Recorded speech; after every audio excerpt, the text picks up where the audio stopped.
moi, les senteurs, c'est quelque chose qui est très intime, qui me fait voyager, même si je suis entre quatre murs à Paris.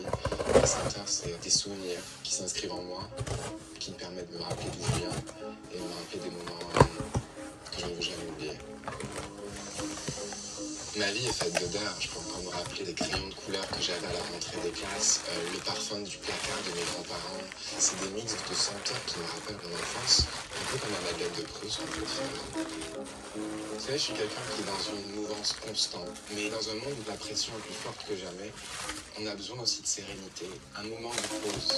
Je vais vous donner une anecdote que j'ai jamais donnée à personne. J'ai deux obsessions quand je commence à dessiner. C'est à la fois je fais la musique et la seconde obsession, c'est j'allume mes bougies. Pour moi, les bougies, c'est quelque chose de très symbolique. Cette flamme qui, pour moi, incarne une espèce de chaleur, d'intimité, de protection, en fait. Cette sensation d'accompagnement m'aide à créer. Je m'évade plus facilement.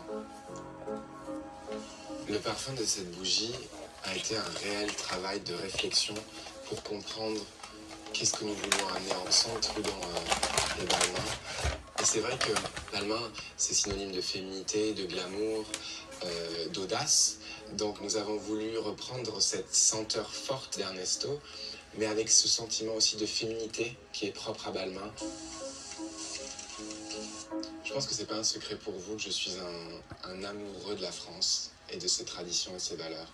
Et donc si je dois dire pourquoi j'aime autant Trudon, c'est vraiment parce qu'il y a cette valeur française très forte, un savoir-faire qui a perduré et qui a créé une maison qui pour moi est devenue plus qu'intemporelle, patrimoine de la France.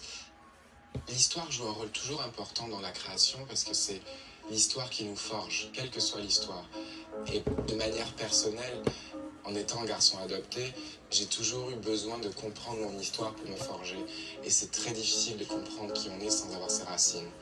Et je pense que la force de Trudon, c'est d'être inscrit dans l'histoire, mais de ne pas être resté dans l'histoire, d'avoir évolué avec son temps. Et c'est ce que j'essaie de faire avec Balmain depuis ma décennie dans cette maison, c'est de ne jamais oublier l'histoire, mais de la rendre contemporaine, de ne pas avoir peur d'une nouvelle culture qui montre le monde de demain, s'imprégner, parfois devenir, je dirais, politique, parce qu'on a une chance, c'est d'exprimer de l'art, et quand on a de l'art, on a la chance de pouvoir exprimer une vision.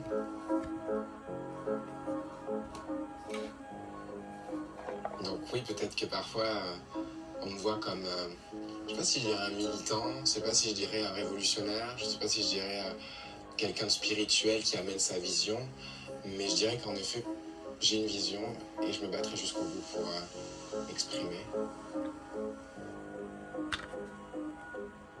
Souvent, on pose la question, est-ce qu'on peut épuiser cette inspiration? Et je pense que ce qu'a su faire Balmain et ce que sait faire Trudon, c'est qu'il n'y aura jamais d'épuisement.